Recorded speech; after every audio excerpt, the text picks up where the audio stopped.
오늘부터 마태복음을 공부하겠습니다. 오늘은 마태복음 1장을 통해서 하나님의 신령한 말씀을 통해서 큰 은혜를 받는 귀한 시간 되시기를 주님의 이름으로 축원합니다. 마태복음 1장의 주제는 족보. 마태복음 1장의 주제는 족보가 되겠습니다. 대지를 나눕니다. 첫째 대지,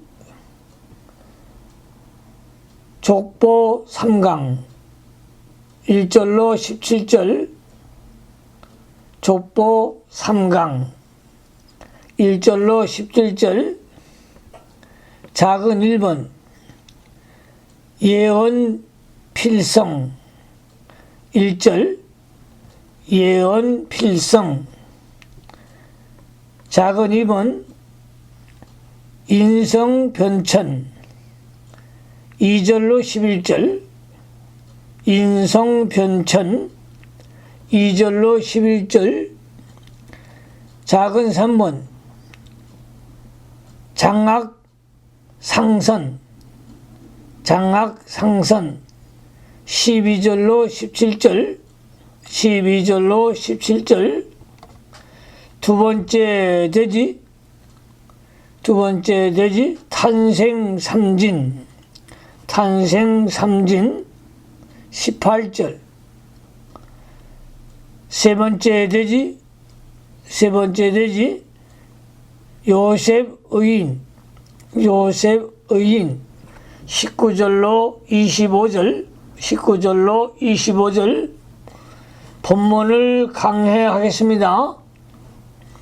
첫째 대지 족보 3강 1절로 17절, 작은 1번, 예언 필성 1절, 마태복음 1장 1절 성경을 잘 보시기 바랍니다. 아브라함과 다윗의 자손 예수 그리스도의 세계라.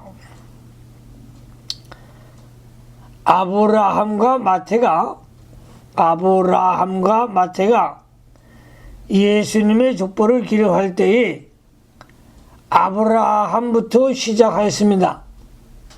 그것은 하나님께서 그리스도에 대한 약속을 아브라함에게 정식으로 허락하셨기 때문입니다.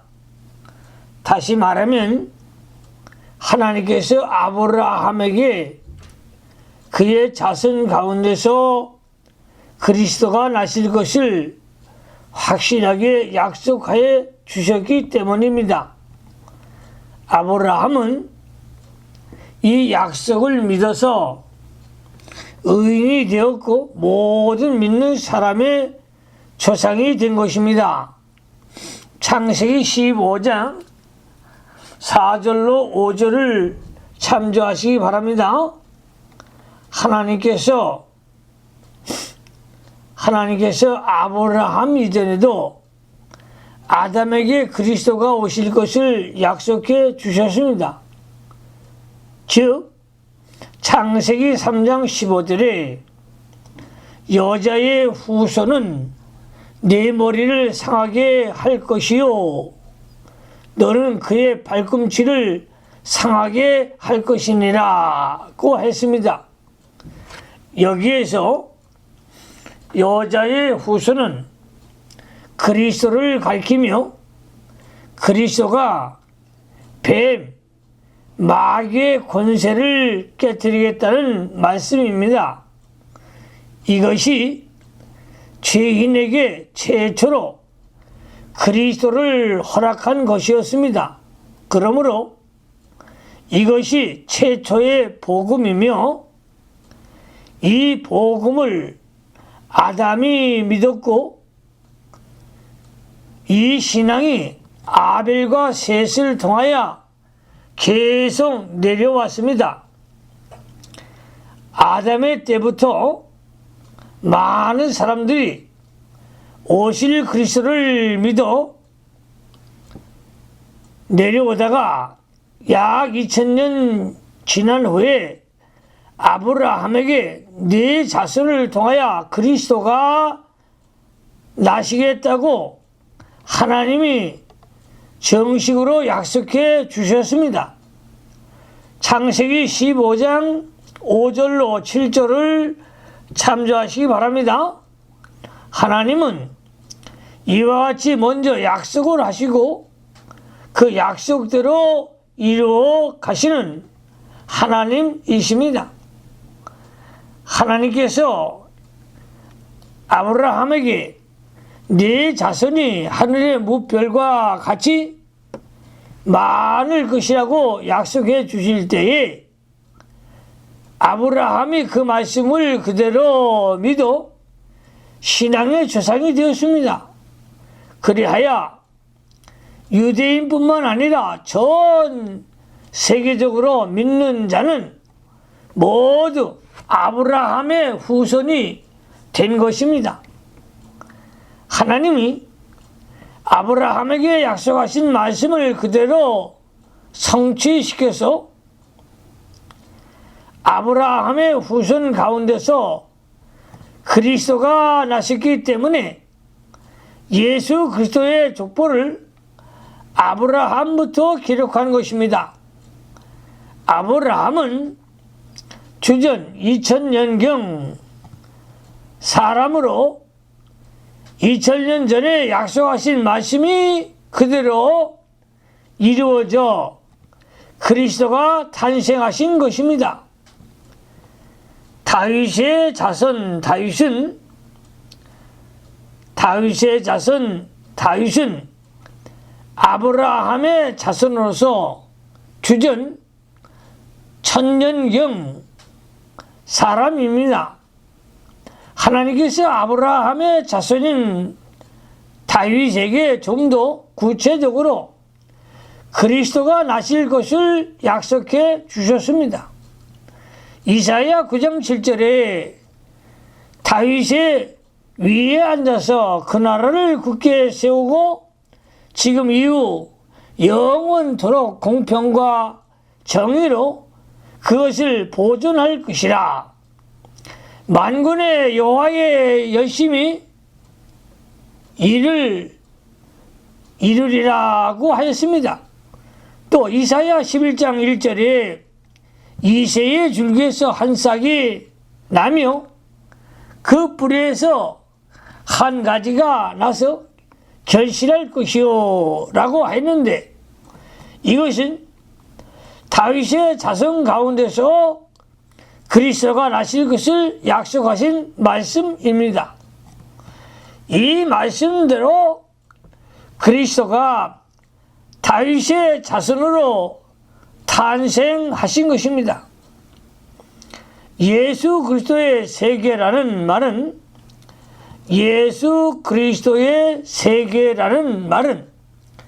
계통 혹은 족보라는 뜻입니다. 하나님이 약속하신 말씀 그대로 그리스도를 보내주셨습니다. 그러므로 하나님의 말씀은 절대로 변함이 없습니다. 세대가 변하고 모든 사람과 모든 만물이 다 변할지라도 하나님의 말씀은 영원히 변함이 없습니다. 천지가 변할지언정 하나님의 말씀은 1.1획도 변함이 없이 그대로 다 이루어집니다. 하나님께서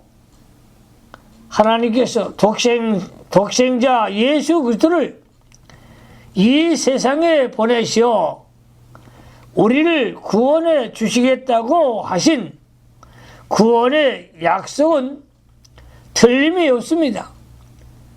성취시켜 주셨습니다.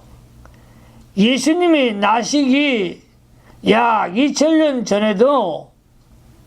전에는 아브라함에게 약 1000년 전에는 다윗에게 10달 전에는 마리아와 요셉에게 천사를 통하여 약속하셨는데 그대로 이루어져서 그리스도가 세상에 오신 것입니다. 하나님의 말씀은 오랜 세월이 지난 후에 이루어져야 할 것이 있고 속히 이루어질 것도 있습니다. 비록 오랜 세월이 지난 후에라도 하나님의 말씀은 변함없이 다 그대로 다 이루어지고 맙니다. 천지가 변화해도 하나님의 말씀은 변하지 아니하며 하나님께서는 만능으로 그 말씀을 성취시켜 나가십니다. 작은 2번으로 갑니다. 인성 변천 2절로 11절 2절 말씀에 아브라함이 이삭을 낳고 이삭은 야곱을 낳고 야곱은 유다와 그의 형제를 낳고 아브라함의 자손이 대대로 이어 내려왔습니다. 아브라함 때부터 족장시대가 시작이 되었습니다. 그리하여 아브라함은 첫째 족장이 되었고 이삭은 둘째 족장이 되었고 야곱은 셋째 족장이고 요셉은 넷째 족장이 되었습니다. 이삭 아브라함의 아들로 이삭은 아브라함의 아들로 특별히 순종의 사람이었습니다. 이삭이 어렸을 때에 아버지가 그를 모리아산에 데리고 가서 하나님 앞에 번제로 드리려고 할 때에도 이삭은 기쁜 마음으로 순종하였습니다. 창세기 22장 9절로 12절을 참조하시기 바랍니다. 이삭이 하나님의 축복으로 장대하고 왕성하여 거부가 되었을 때에 블레셋 사람들이 이삭을 쉽게 하여 아브라함 때에 판 우물을 막고 그것을 떠나라고 하였습니다. 창세기 26장 12절로 22절을 참조하시기 바랍니다. 그때에 이삭은 그것을 양보하고 그랄 골짜기로 와서 아브라함 때 봤던 우물을 다시 봤습니다.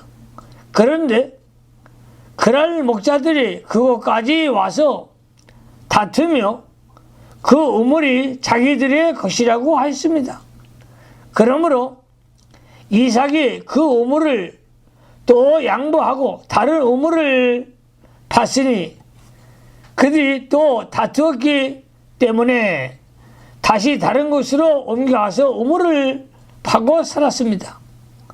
이것을 보면 이삭은 물질 문제 때문에 싸우고 다투는 사람이 아니며 다만 하나님의 축복으로만 살아가는 사람이었습니다. 성도가 범서에 하나님의 뜻을 순종하고 믿음을 지켜 나아가면 하나님이 복을 주어 창대케 만들어 주시고 형통하게 하는 역사가 있습니다. 싸우고 다툰다고 해서 잘 되는 것이 아니라 하나님을 믿고 순종하면 하나님이 축복해 주셔서 모든 일이 더욱 잘 되어 나갈 것입니다. 3절로 4절로 갑니다. 3절로 4절 유다는 다말에게서 베레스와 세르를 낳고 베레스는 헤스론을 낳고 헤스론은 람을 낳고 람은 아미나답을 낳고 아미나답은 나손을 낳고 나손은 살몬을 낳고 다말은 이방 여자이며 유다의 며느리였습니다. 다말이 시부 유다와 동침하여 베레스와 세레를 낳았습니다. 참으로 부끄럽고 수치로운 일을 행한 것입니다. 그러나 다말이 이렇게 부끄러운 일을 행한 데는 이유가 있습니다. 하나님이 아브라함에게 허락하신 그리스도가 유다 지파에서 나실 것을 다말이 믿은 것입니다. 창세기 49장 10절을 참조하시기 바랍니다. 예언 전에도 유다 지파에서 그리스도가 나실 것을 이삭이 영감으로 아들들에게 말해 주었던 것 같습니다. 유다 지파에서 그리스도가 나실 터인데 그 유다 지파의 혈통을 계승하기 위하여 다말이 시부와 동침한 것입니다. 방법은 잘못되었으나 다말이 그리스도에게 참여하고자 하는 간절한 마음에서 그렇게 한 것이며 결코 음란한 생각으로 한 것은 아닙니다. 5절로 6절 갑니다. 5절로 6절 말씀. 살몬은 라합에게서 보아스를 낳고 보아스는 루색에서 오벳을 낳고 오벳은 이새를 낳고 이새는 다윗 왕을 낳으니라. 다윗은 우리아의 아내에게서 솔로몬을 낳고 라합과 루트 이방 여자입니다. 라합은 여리고 성에서 기생 노릇을 한 여자이며 룻은 모압 여자로서 자기 남편이 죽은 뒤에 자기 시모 나오미를 따라 유대 나라로 온 여자입니다. 우리아의 아내는 다윗이 우리아를 죽이고 빼앗은 여자입니다. 예수님 족보에 기록된 네 여자가 도덕적으로 볼 때에는 자랑할 만한 것이 하나도 없습니다. 라합은 기생 노릇을 하였고 룻은 모압 족속입니다. 모압 족속은 아브라함의 조카 롯이 자기 딸들과 동침하여 낳은 후손들입니다. 대개 이방 여자요 도덕적으로 자랑할 만한 것이 없는 여자들이 예수님 족보에 기록된 것은 첫째로 이방인이나 죄인이라 할지라도 예수 그리스도를 믿으면 예수의 계통에 참여할 수가 있다는 것을 가르쳐 줍니다. 아무리 이방 사람으로 부도덕하고 더러운 죄를 지은 사람이라고 할지라도 예수 그리스도를 믿으면 예수 그리스도에게 참여할 수 있다는 것입니다. 누구나 믿으면 구원의 바늘에 참여할 수 있다는 것을 보여주는 것입니다. 우리가 다 하나님 앞에서는 아무것도 자랑할 것이 없고 형편없이 더러운 죄인들입니다. 또 우리들이 이 여자들과 더 나은 것이 하나도 없습니다. 우리가 하나님 앞에서 모두 가증한 자요 이스라엘 밖에 사는 이방 사람으로서 도저히 하나님 앞에 설 수 없는 자들입니다. 그러나 믿음으로 예수 그리스도를 영접할 때에 그리스도의 계통에 참여할 수 있게 된 것은 하나님의 은혜입니다. 둘째로 육신으로 아브라함의 자손이라고 해서 자랑할 것이 없다는 것을 가르쳐 줍니다. 유대인들이 아브라함의 자손이라고 하여 자기들을 굉장히 훌륭한 줄로 알고 있으나 그들의 조상 가운데에는 이방 사람도 있고 사람 앞에 내놓을 수 없을 만큼 도덕적으로 더러운 죄가 가득한 사람들도 있었습니다. 그러므로 이스라엘 민족이 교만한 마음을 품지 말고 겸손해야 됩니다.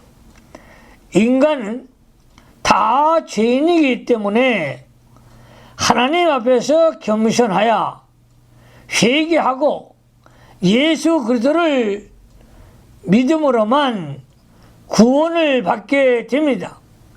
또 그리스도는 유대인에게만 구주가 되는 것이 아니고 이방 사람에게도 구주가 되는 것입니다. 그러므로 우리가 하나님 앞에서 겸손하며 하나님 은혜에 감사하여야 합니다. 셋째로 인성은 변천되어 가는 것을 가르쳐 줍니다. 인성은 변천되어 가는 것을 가르쳐 줍니다. 사람이 과거에는 라합처럼 기생 노릇을 하던 사람일지라도 회개하고 돌이키면 성도의 반열에 참여할 수 있는 거룩한 사람으로 변합니다. 그러나 이렇게 변화되는 것은 가만히 있어도 저절로 되는 것은 아닙니다. 라합은 여리고성에 이스라엘의 정탐꾼이 들어왔을 때에 하나님을 믿음으로 정탐꾼을 숨겨주었습니다. 하나님께서 여리고성을 이스라엘에게 붙이실 것을 라합이 믿은 것입니다. 여리고성이 죄값으로 멸망할 것과 그리스도를 통해서 하나님의 구원 운동이 성취되어 이스라엘 백성을 통하여 하나님의 구원 운동이 이루어져 나갈 것을 믿었던 것입니다. 그리하여 거기에 참여하고자 하는 간절하고 뜨거운 마음이 라합에게 있었습니다. 자신이 여리고 사람이었지만 번터나 친척이나 인정에 얽매이지 아니하고 오로지 하나님의 구원 반열에 참여하고자 하는 간절한 마음 때문에 이스라엘의 정탐꾼을 숨겨준 것입니다. 번터와 친척과 아비집을 떠난 아브라함과 같은 신앙으로 라합이 하나님의 백성을 영접하고 보호해 준 것입니다. 하나님께서 가나안 땅을 아브라함 자손에게 주겠다는 말씀을 라합이 믿고 자기도 거기에 참여하고자 하는 간절한 소망이 있었던 것입니다. 룻은 모압 여자로 유다 사람에게 출가하였으나 남편을 주고 가부가 되었습니다. 그 후에 시어머니를 따라 모압을 떠나서 이스라엘로 가서 살았습니다. 나오미가 룻에게 소망이 없으니 네 집으로 돌아가라 고 말하였으나 룻은 어머니의 하나님이 나의 하나님이 되고 어머니의 백성이 내 백성이 되겠다고 하면서 돌아가지 아니했습니다.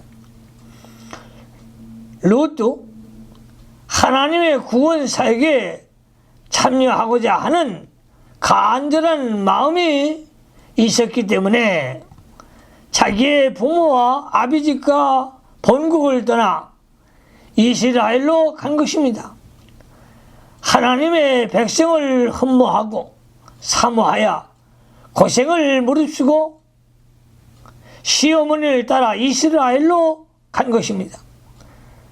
사람이 변화되려면 과거의 죄를 회개하고 본토와 친척과 아비집을 떠나 믿음으로 나아가야 합니다. 우리 성도들도 과거의 생활을 돌이켜보며 날마다 회개하고 세상에 대한 애착심을 버리고 주를 따라가야 인격이 점점 변화되는 것입니다. 성도는 중심으로 하나님을 사모하여 고난을 무릅쓰고 진리를 따라가야 합니다. 마음이 하나님을 떠나면 그것이 음란한 행동입니다. 마태복음 12장 39절에 악하고 음란한 세대가 표적을 구하나 선지자 요나의 표적밖에는 보일 표적이 없느냐고 하였는데, 악하고 음란한 세대란 마음이 하나님을 떠난 것을 말합니다. 성도의 마음이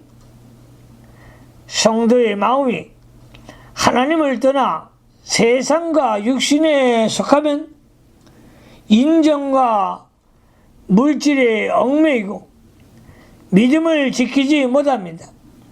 룻이 자기 고국 모압을 떠나는 것처럼 모든 죄악에서 온전히 떠나서 하나님 구원 운동에 참여하고자 하는 간절한 마음으로 주 말씀대로, 주의 말씀대로 따라가야 합니다.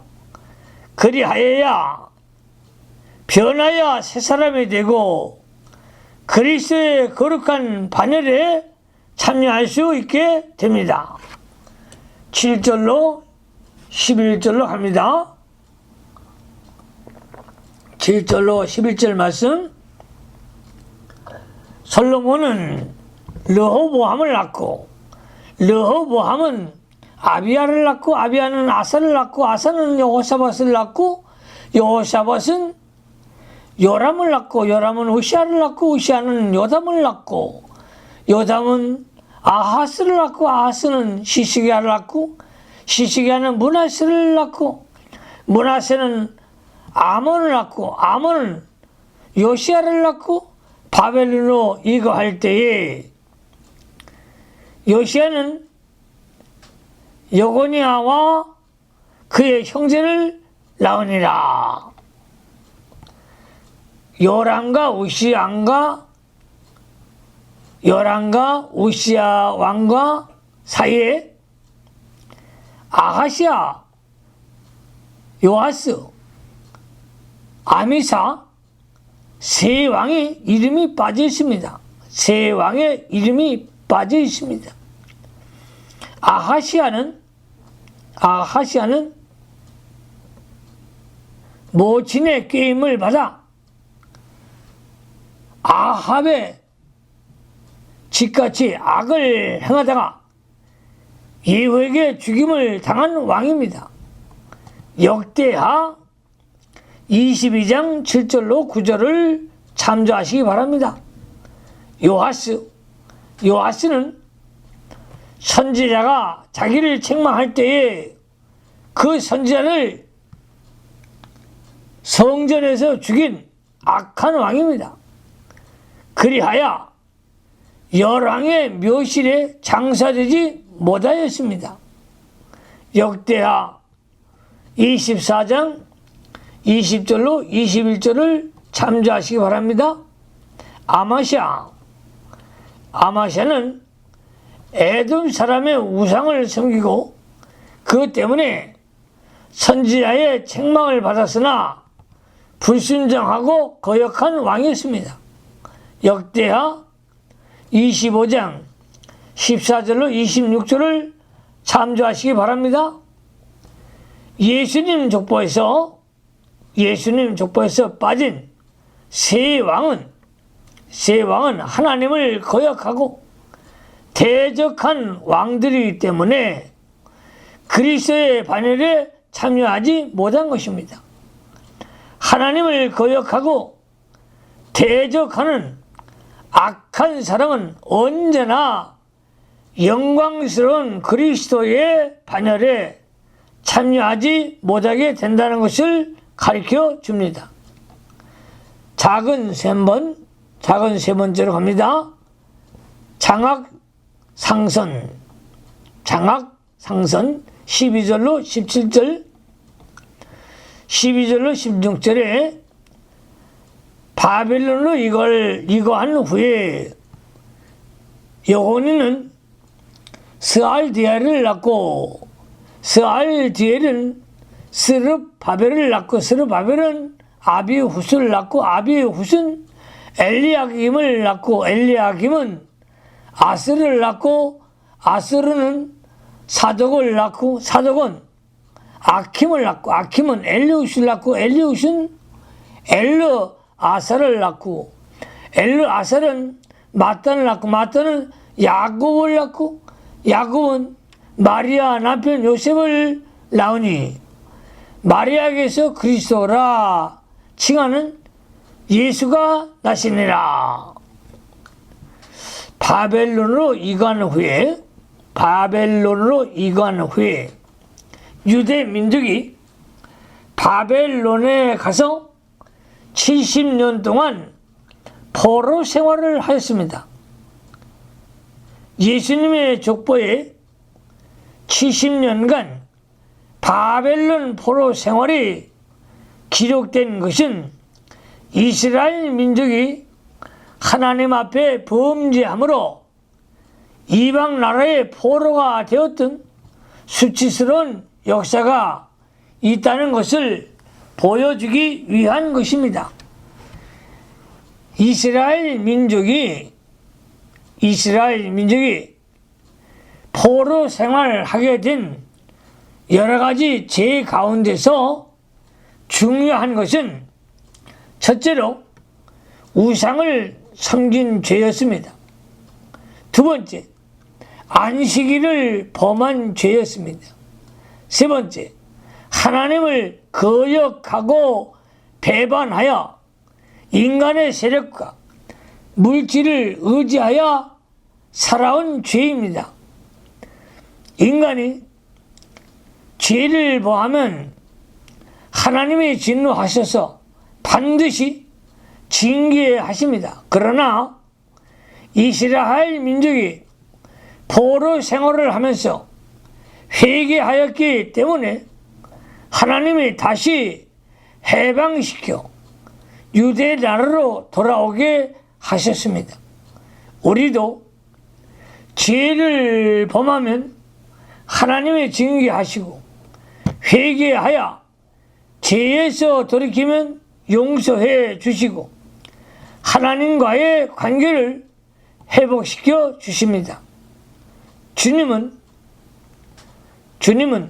우리가 회개하기를 하루가 천년같이 기다리시며 우리에 대한 심판은 천년을 하루같이 참아 주신다고 하였습니다.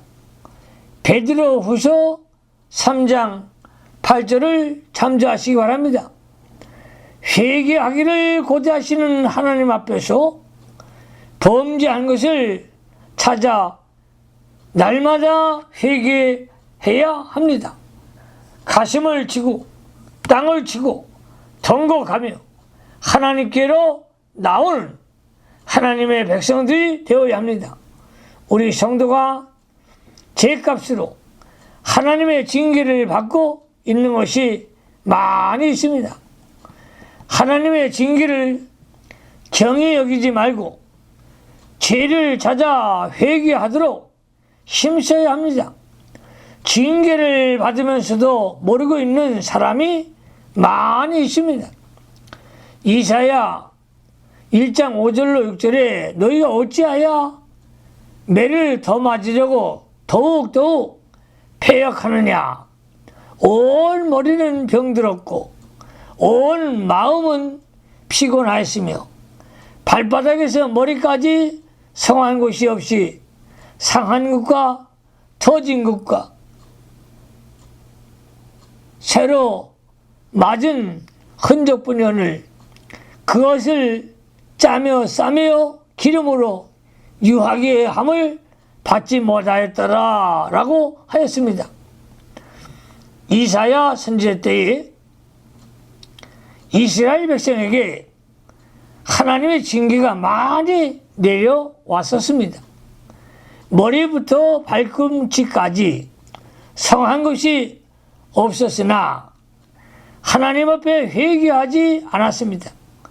회개하였다면 그 상처를 싸매며 기름으로 유하게 함을 받을 수가 있었을 것입니다.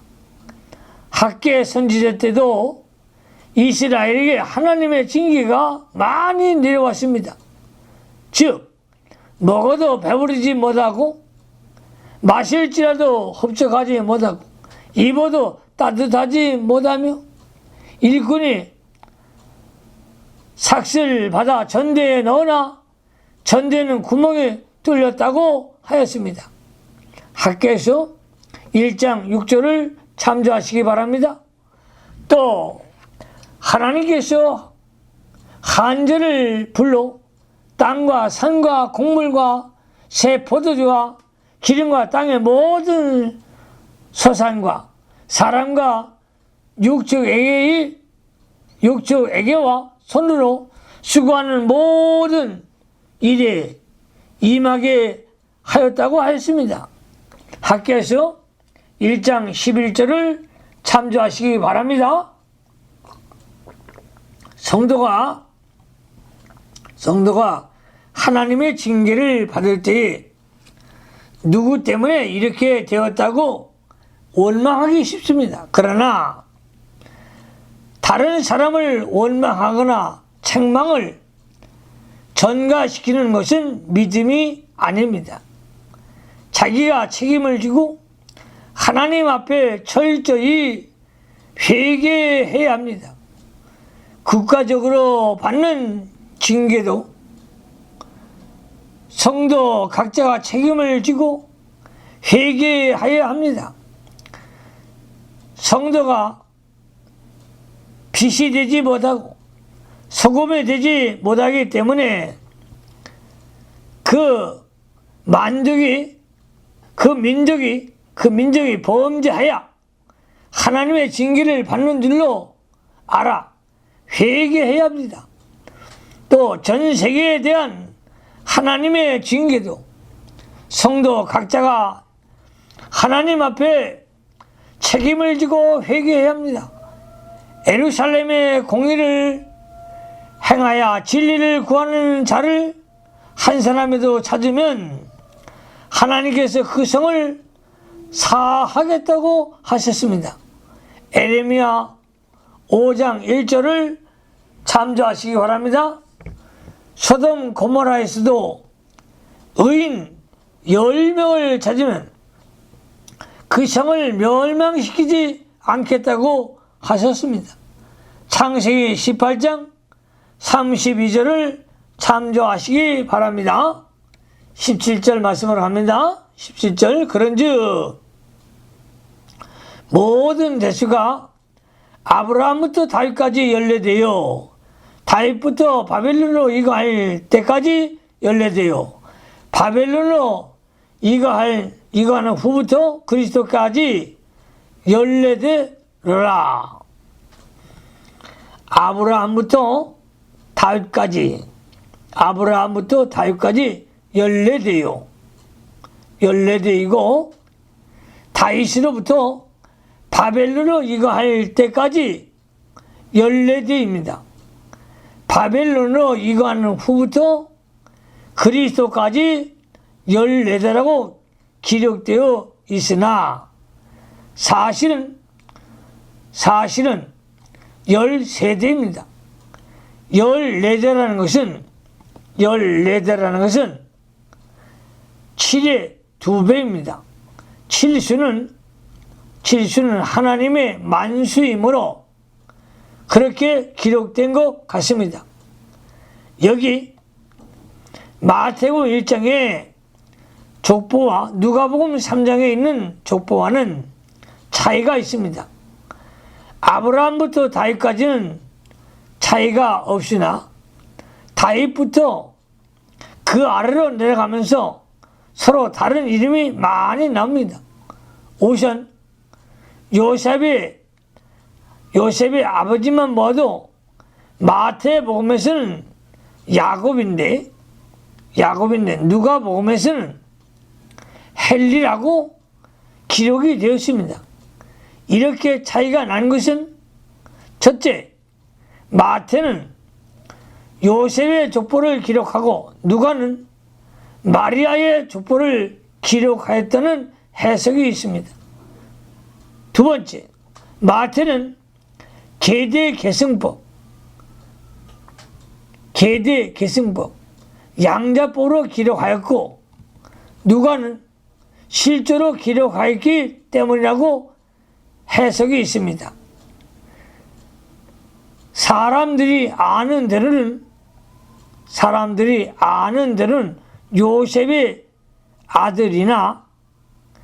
요셉의 아들이니 이는 예수님이 법적으로 요셉의 아들이지만 실제로는 요셉의 아들이 아니라고 하는 뜻입니다. 요셉의 이상은 헬리오라고 하는 것은 헬리가 마리아의 아버지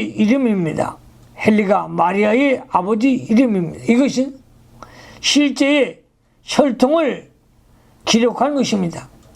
즉 예수님이 마리아의 피를 받은 것이지 요셉의 피를 받은 것은 아닙니다. 그러므로 마리아의 아버지를 기록한 것이 당연합니다. 요셉의 계통에 따로 있고 마리아의 계통이 따로 있습니다. 그러나 다윗까지 올라가면 한 계통으로 되어 있습니다. 두 번째 대지로 갑니다. 두 번째 대지, 탄생 3진 18절, 탄생 3진 18절 중요한 말씀입니다. 예수 그리스도의 나심은 이러하니라. 그 모친 마리아가 요셉과 정원하고 동거하기 전에 성령으로 잉태된 것이 나타났더니 예수 그리스도의 나심은 이러하니라. 그 모친 마리아가 요셉과 정원하고 동거하기 전에 성령으로 잉태된 것이 나타났더니 예수님의 탄생에 있어서 세 가지 진리가 있습니다. 첫째, 예수님은 성령으로 잉태되었으므로 참 하나님이십니다. 첫째로 예수는 성령으로 잉태되었으므로 참 하나님이십니다. 두 번째, 마리아가 낳았으므로 참 사람이십니다. 우리 예수님은 참 사람으로 태어나셨습니다. 마리아가 낳았으므로 참 사람입니다. 세 번째, 십자가에서 우리를 대속해 주셨으므로 참 구주 그리스도이십니다. 십자가에서 우리를 대속하여 주셨으므로 참 구주가 되셨습니다. 예수님은 성부 하나님과 똑같은 하나님이시고 사람과 똑같은 사람이지만 죄만 없으십니다. 또 예수님은 하나님께서 친히 기름 부어 세우신 그리스도시며 우리를 구원하시는 참 제사장이시요 왕이요 선지자가 되시는 것입니다. 세 번째 대지로 갑니다. 세 번째 대지 요셉 의인 19절로 25절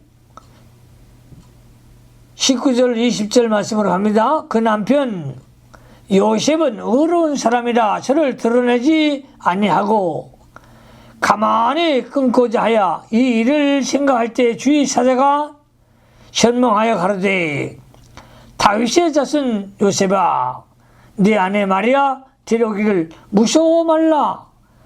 저에게 잉태된 자는 성령으로 된 것이라. 요셉은 의로운 사람이었습니다. 요셉은 의로운 사람이었습니다.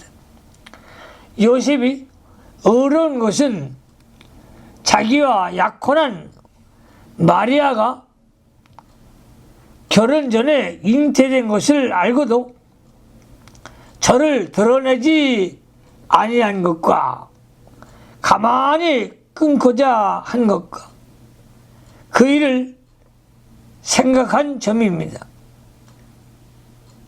의인이 아니면 이렇게 할 수가 없습니다. 드러내지 아니하고 자기와 약혼한 여자가 잉태한 것을 알고도 그것을 드러내지 않은 것은 의로운 일입니다. 그 당시에는 처녀에게 잉태된 것이 드러나면 동네 사람이 그 처녀를 돌로 쳐 죽이는 시대였습니다. 그것을 드러내지 않은 것은 요셉이 인내하는 마음이 있었기 때문입니다. 만일 허물이 있으면 아내로 맞지 않으면 아니하면 될 것이며 그 사람의 허물을 드러내어 죽일 필요가 없다고 생각하였을 것입니다. 다른 사람의 허물을 드러내지 않는 것이 좋은 일입니다. 손해를 입고도 남의 허물을 드러내지 않으려면 잘 참아야 합니다.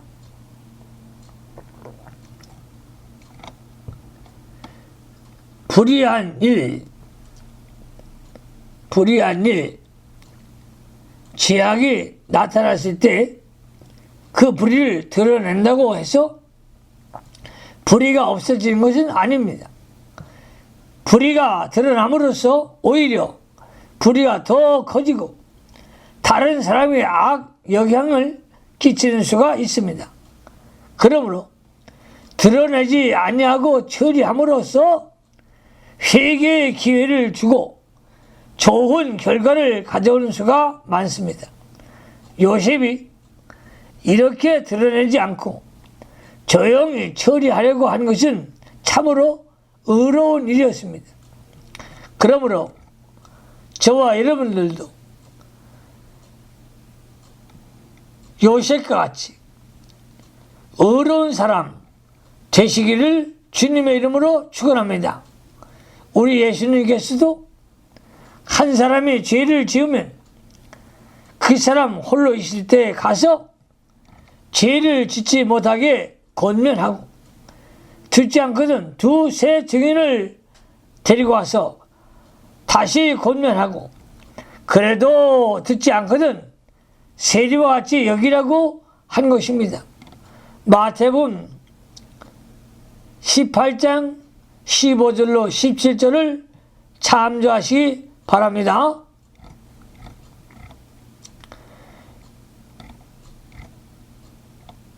21절 말씀으로 갑니다. 21절 말씀. 아들을 낳으니 이름을 예수를 하라.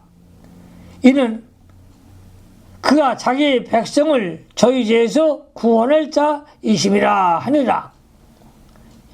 아들을 낳으리니 이름을 예수를 하라. 이는 그가 자기 백성을 저희 죄에서 구원할 자이심이라 하니라. 예수는 예수는 자기 백성을 저희 죄에서 구원할 자라는 뜻입니다. 자기 백성이라는 것은 하나님의 택한 백성입니다. 하나님의 택한 백성을 죄에서 건져낸다는 것은 사람이 예수를 믿으면 즉시 모든 죄를 용서받고 하나님의 자녀가 되는 것을 말하며, 또한 예수를 믿는 성도가 날마다 예수를 옷 입어 나감으로 인격이 점점 죄에서 벗어져 나오고 그리스도의 형상을 이루어 나가는 것을 말합니다. 로마서 13장 14절에 오직 주 예수 그리스도의 옷 입고 정욕을 위하여 육신의 일을 도모하지 말라고 했습니다. 그리스도의 옷을 입는 만큼 죄는 멀리 떨어져 나갑니다. 예수를 영접하는 것만큼, 예수님을 영접하는 것만큼 죄에서 벗어져 나옵니다. 그리고 죄에서 나온 것만큼 그리스도의 형상을 담게 되는 것입니다. 인간이 죄를 짓지 않으려고 자기 힘으로 아무리 노력해도 되지 않습니다. 예수를 바라보고 예수로 옷을 입어 나아가야 죄의 세력이 물러갑니다. 우리 힘으로 어둠을 물리치려고 하면 헛수고에 불과합니다. 그러나 빛을 영접하면 어둠이 자연히 물러가기 시작합니다. 그러므로 어둠을 물리치려고만 하지 말고 빛을 영접해야 합니다. 성도는 영으로서 예수님을 영접할 때에 죄의 세력은 약해지고 하나님이 심령 속에서 강하게 역사하십니다. 22절로 23절로 합니다. 22절로 23절. 이 모든 일에 된 것은 주께서 선지자라고 하신 말씀을 이루려 하심이니, 가라사대 보라, 처녀가 잉태하여 아들을 낳을 것이요 그 이름은 임마누엘이라 하리라 하셨으니, 이를 번역한즉 하나님이 우리와 함께 계시다 함이라. 이 모든 일에 된 것은 주께서 선지자라고 하신 말씀을 이루려 하심이니, 가라사대 보라, 처녀가 잉태하여 아들을 낳을 것이요 그 이름은 임마누엘이라 하리라 하셨으니, 이를 번역한즉 하나님이 우리와 함께 계시다 함이라. 왜 처녀가 잉태하여 아들을 낳아야 되는가? 아들을 낳아야 하는가? 그것은 예수님이 원죄가 없이 세상에 오셔야 하기 때문입니다. 보통 사람과 같이 부정모혈로 태어나게 되면 예수님이 원죄가 있게 됩니다. 육신의 아버지가 없이 성령으로 잉태해서 낳은 예수님이시기 때문에 원죄가 없는 것입니다. 성령으로 잉태되어 처녀가 낳아야만 하나님의 새 창조이고 원죄가 없게 되는 것입니다. 예수님은 예수님은 성령으로 말미암아 하나님의 아들의 영이 마리아의 복중에 들어가서 인성을 입고 세상에 오신 것입니다. 즉 하나님의 아들의 영이 마리아의 복중에 들어가서 신성과 인성이 결합된 한 인격으로 예수님이 탄생한 것입니다. 다시 말하면 예수님의 탄생은 하나님이 인간에게 찾아오신 것입니다. 그래서 예수님이 임마누엘이 되신 것입니다. 임마누엘, 하나님이 찾아오셔서 우리와 함께 계신다는 뜻입니다. 임마누엘은 하나님이 찾아오셔서 우리와 함께 계신다는 뜻입니다.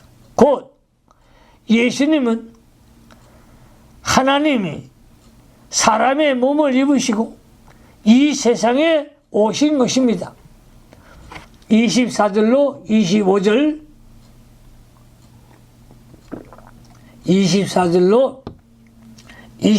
요셉이 잠을 깨어 일어나서 주의 사자의 분부대로 행하여 그 아내를 데려왔으나 아들을 낳기까지 동침지 아니하느니 나음에 이름을 예수라 하니라. 요셉이 하나님의 뜻을 순종하여 아내를 데려왔습니다. 성도가 하나님의 뜻을 순종하려고 해도 순종하지 못할 만한 여러 가지 악조건이 많이 있을 수 있습니다. 마리아가 성령으로 잉태된 것을 다른 사람들은 모르기 때문에 그들은 요셉을 비방할 수도 있습니다. 그러나 요셉은 다른 사람이 무엇이라고 할까봐 겁내지 않고 사람을 부끄러워하지 않았습니다. 오직 하나님 말씀 하나만 바라보고 믿음으로만 나간 것은 요셉입니다. 하나님 말씀에 데려오라고 하였으므로 무조건 데려온 것이고 그 다음 결과는 하나님께 맡긴 것입니다. 아들을 낳기까지 동침치 아니하더니 요셉이 절제가 있고 경건한 생활을 하였습니다. 예수님이 탄생하자 이름을 예수라고 했습니다. 예수님이 탄생하자 이름을 예수라고 했습니다. 이것은 천사가 요셉에게 계시하여 준 대로 한 것입니다. 자기 족속이나 혈통적으로 예수라고 할 만한 근거가 없지만 하나님의 천사가 알려진 말씀을 잘 기억하여 그대로 예수라고 한 것입니다. 요셉은 하나님의 명령대로 무조건 지켜 나가는 순종의 사람이었습니다. 이러한 요셉을 하나님께서 미리 아시고 요셉을 마리아와 약혼하게 만들고 그에게 그리스도를 맡겨서 잘 기르게 한 것입니다. 마리아도 예수 그리스도를 낳아서 잘 기를 만한 거룩한 성도의 위치에 있는 사람이었습니다. 그러나 예수님은 원죄가 없고 마리아는 원죄가 있습니다. 왜냐하면 마리아는 아버지가 있고 어머니가 있어 부정 모혈로 태어났기 때문입니다. 천주교에서는 마리아에게 원죄가 없다고 주장하는데 그것은 잘못입니다. 마리아는 보통 우리와 똑같은 죄인이고 예수님만이 원죄가 없이 태어난 하나님의 아들이십니다. 우리 기도하십시다. 하나님 우리 아버지 감사를 드립니다. 우리 죄인들을 위하여 하나님 아들 예수 그리스도를 이 땅에 보내주셨습니다. 예수를 믿으면 누구든지 구원함을 얻는다고 했습니다. 주여 죄 사함을 받는 축복을 주시옵소서.